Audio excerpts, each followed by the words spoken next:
Assalamualaikum warahmatullahi wabarakatuh. Perkenalkan, saya Karina Setiawati Hardomo dari 11 IPA 1. Di sini saya akan mencalonkan diri menjadi ketua OSIS.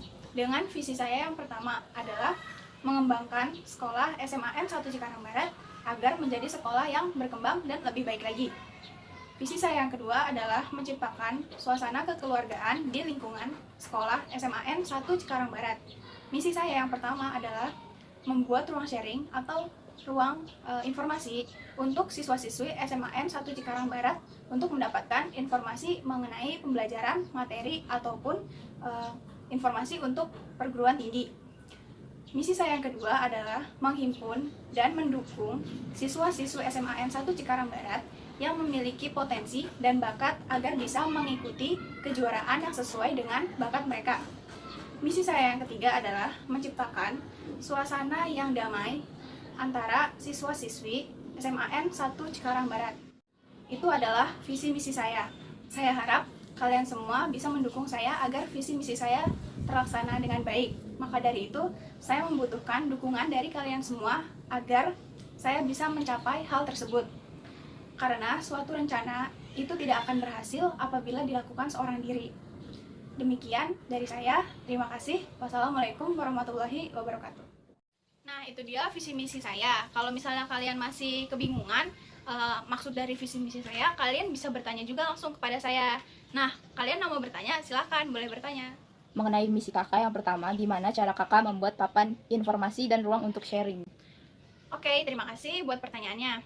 Untuk membuat ruang sharing atau ruang informasi, karena mungkin kondisi kita yang masih COVID kayak gini, kan nggak mungkin kan kita beneran kayak di ruangan kayak gitu. Maka dari itu, mungkin saya akan membuat sebuah artikel atau Instagram untuk pokoknya informasi-informasi yang kalian butuhkan, kayak misalnya untuk perguruan tinggi, atau misalnya nanti kalian ada kesulitan-kesulitan tertentu, kalian juga bisa tanya ke situ. Selain itu, mungkin di situ saya juga akan membuat sebuah infografis, jadi memudahkan kalian untuk mendapatkan sebuah informasi seperti itu.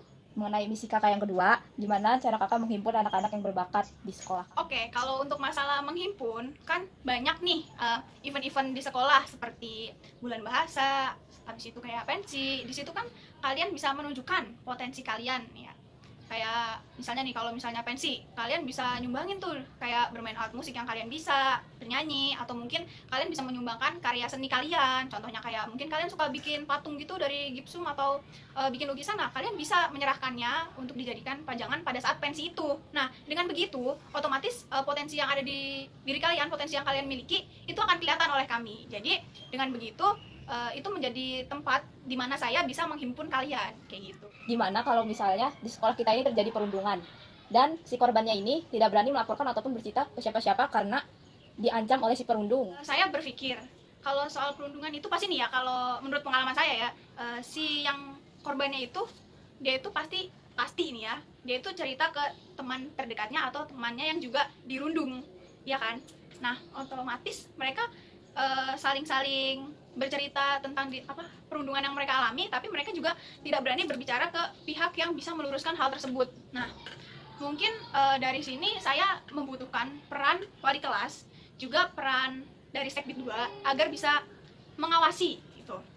Kalau di lingkungan sekolah, di lingkungan kelas, maaf. Kalau di lingkungan kelas, otomatis kan teman sekelas kan pasti ngeliat dong, ya kan? Nggak mungkin yang namanya teman sekelas itu mengabaikan teman kelas yang sedang dirundung. Cuman ada aja kan teman yang diem aja atau mungkin ikut dalam perundungan tersebut. Nah, saya harap pihak dari wali kelas ataupun Sekbid 2 dapat mengetahui atau dapat mencari-cari gitu. Nah, selain itu saya juga berharap kepada para korban yang mungkin jadi korban perundungan agar kalian lebih bisa speak up. Kalian harus ngomong aja, kalian nggak perlu takut sama si perundung tersebut karena kalian posisinya tidak salah gitu. Justru kalau kalian berbicara, mungkin itu akan memudahkan kita, juga memudahkan kalian agar kalian juga bisa melindungi diri. Kalian punya pihak yang bisa melindungi kalian gitu. Jadi saya mungkin cukup berharap besar kepada Sekbid 2, juga kepada wali kelas dan juga guru BK agar bisa menindaklanjuti apabila terjadi perundungan. Oke, mungkin itu saja yang pertanyaan yang bisa saya tampung sekarang ini. Nah, kalau misalnya kalian mau bertanya-tanya lagi, mungkin bisa langsung bertanya ke saya, oke? Jadi cukup sekian, terima kasih.